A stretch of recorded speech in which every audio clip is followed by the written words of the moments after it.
What's going on? It's Ash here coming at you today in Clash Royale. Today, we're going to satisfy a request by many of you guys. You've been asking for Pekka decks. Today, we got two for you. We got this one, a Pekka Minor Balloon deck with Exenado. I'm going to keep the Exenado theme going for both of the decks here, guys. I'm working with two pros on this channel as well. This is the Pekka Spam deck. So you have the Battle Ram, the Exenado as well, and of course the Bandit in that deck. Now, if you don't have Bandit, you can sub in Dark Prince in that spot, or Royal Ghost if you happen to have that legendary card. I want to hop right into a live match here right now, and it's actually Rizwan on the bottom. He is the pro Pakistani player who's on Nova Sparky, and he's a really good player. I've had him on the channel before, sharing a giant skeleton deck. He's back now with this deck, and he sends in a minor there, kind of right into the Spirit Goblins. I wonder if he meant to do that there. Either way, it does take care of those Spirit Goblins, but a -1 trade for him. The Mega Minion is going to clean up on this boy rascal. Now, first off, guys, we are playing the balloon version of the two decks. I know I only showed them for a brief moment there to start things out. What deck is my favorite of the two?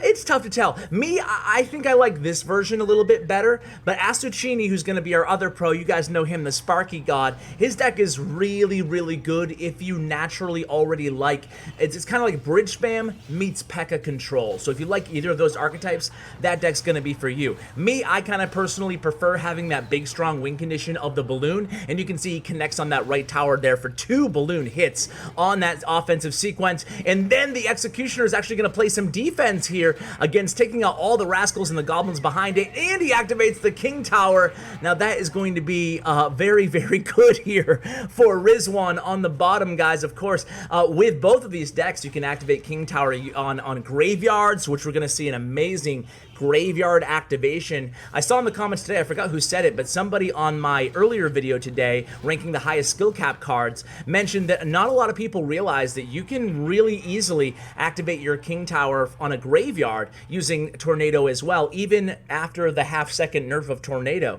So I will show you that in a future replay here, using the spam version of the Pekka deck.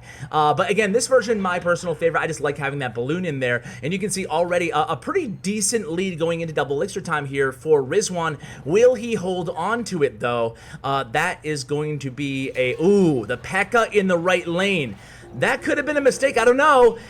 How is he going to defend this? Well, he has Fireball. Okay, so Fireball's going to do a lot of work. Also, the Mega Minion's going to help out here. Hopefully, he can stop the bleeding, but Valkyrie does a sneaky amount of damage per swing, and she gets that one extra swing there. I tell you what, that 5% HP buff, I don't know what they were thinking on that Valkyrie, guys. She is just so strong, man. She is like, I don't even, you guys who watch the channel every day already know this, but I don't even think the Witch needs a nerf anymore, and partially because of the strength of the Valkyrie. It looks like he's going to lose this left tower here, guys. Let's pay attention to the match, and we'll talk about Valkyrie some other time. But here we go. This is going to be a big monster push here. Balloon, Pekka, Executioner, Mega Minion. He put it back a little bit so it wouldn't attract, or it wouldn't be aggroed onto the King Tower. Instead, the King Tower locks onto, it looks like the Balloon or the Pekka, either one. Doesn't matter either way. Rizwan comes away with the victory, and he's pretty high in trophies. He's at 5,500 trophies, not too bad.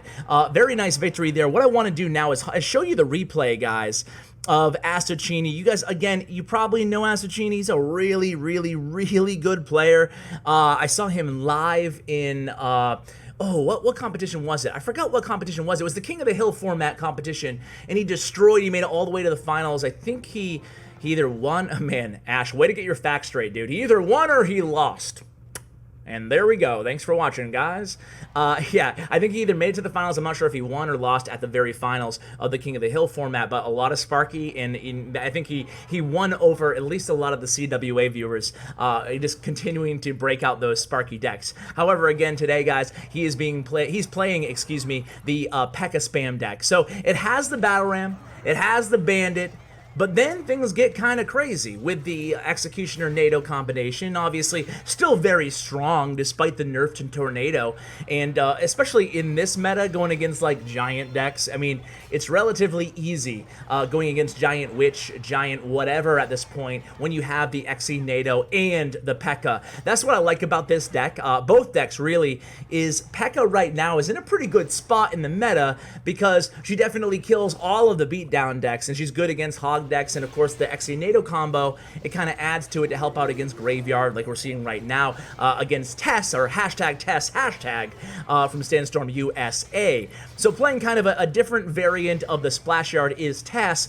We're going to go in pretty hard here in the right lane, Aschuchini is at least, but he runs right into that opposing Executioner, and that mitigates all damage. However, Aschuchini, being a very smart player, is always counting the opponent's elixir and knowing what they have in hand. You can see that Tess really wanted to use that Nado there, maybe activate the King Tower with a Barbarian from the Battle Ram. However, unfortunately, has to use a Fireball as well because of that Bandit kind of added to the Battle Ram afterwards. Again, very keen awareness by Aschuchini, being able to identify, hey, I don't think my opponent has anything in hand right now to stop me, and then he sends in the Executioner as well. Again, absolutely just knowing what cards are in hand at all times is Aschuchini, and just does a very good job of taking down that left tower very early on there before we even got to double elixir time. So here comes the first Graveyard play. It's crazy to even say that, and here it is, going to be an activation right here. All you have to do is put the, see where he dropped it, guys? See where he dropped it there?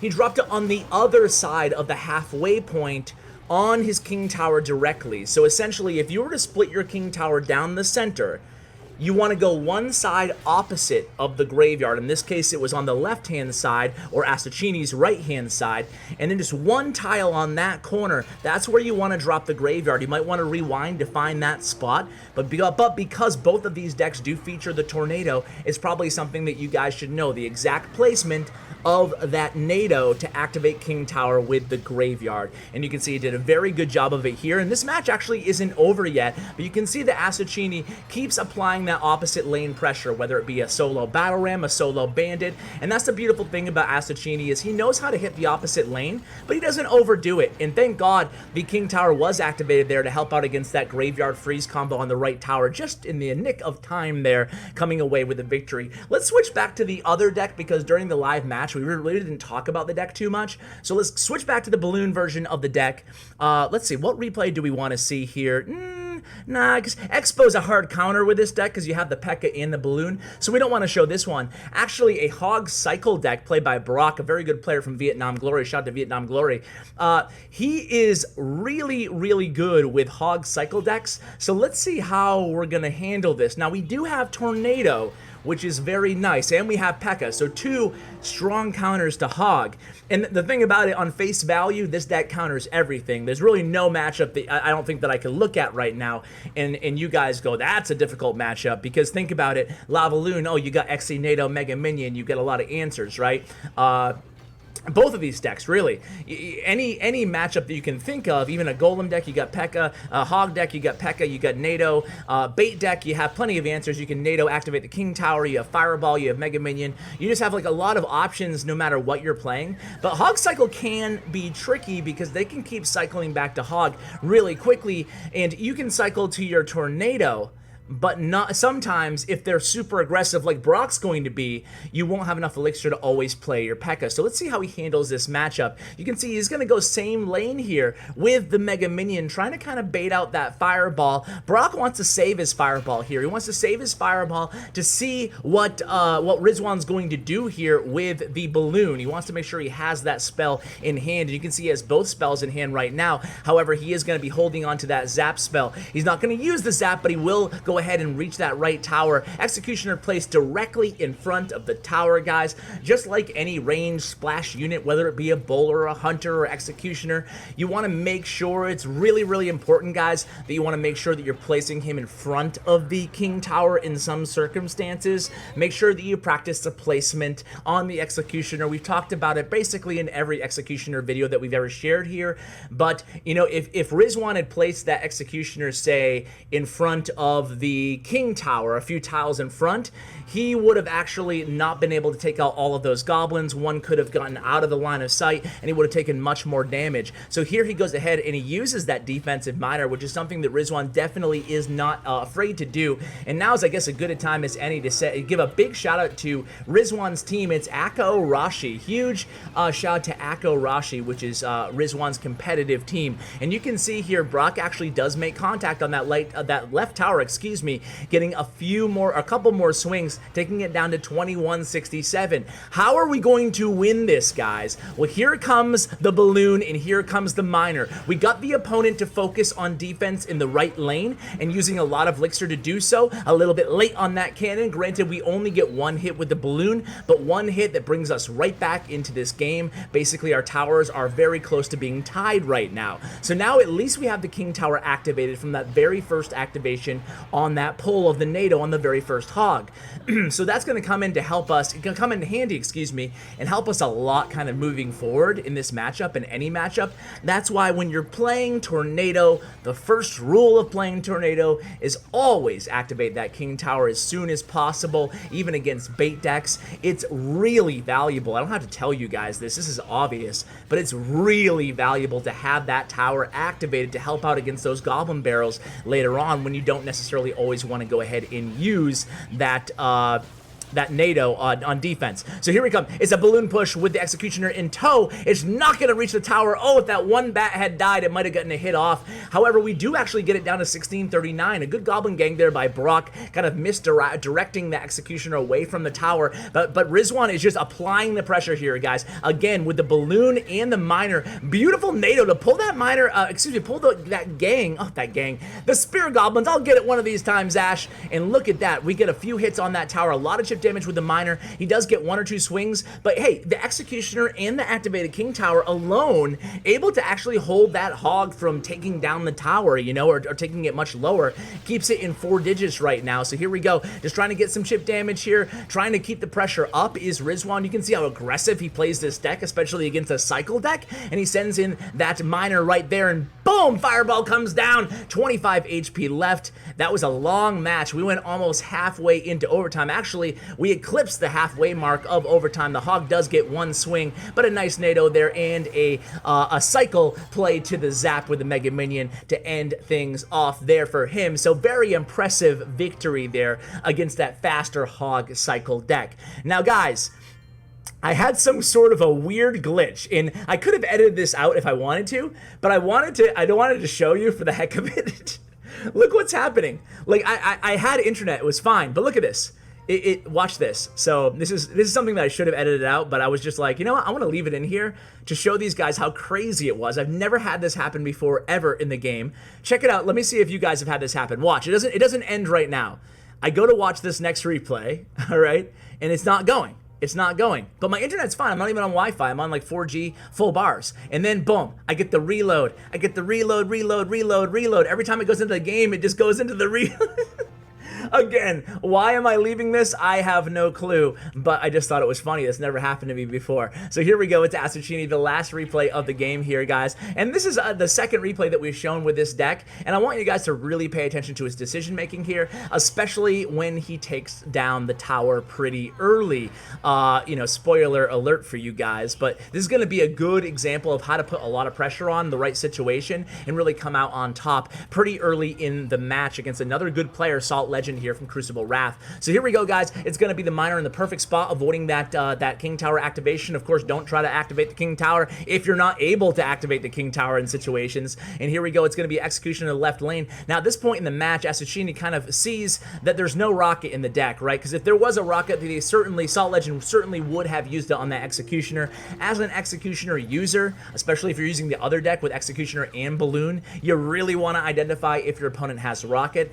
Playing the other deck, if they have rocket, you can actually use the Executioner or the Balloon kind of to bait out rocket. It's not a great idea, but you just have to be aware. If they use rocket against your Executioner or they use rocket against your other card. Oh, here it is, guys. Here it is. I'll shut up for a second.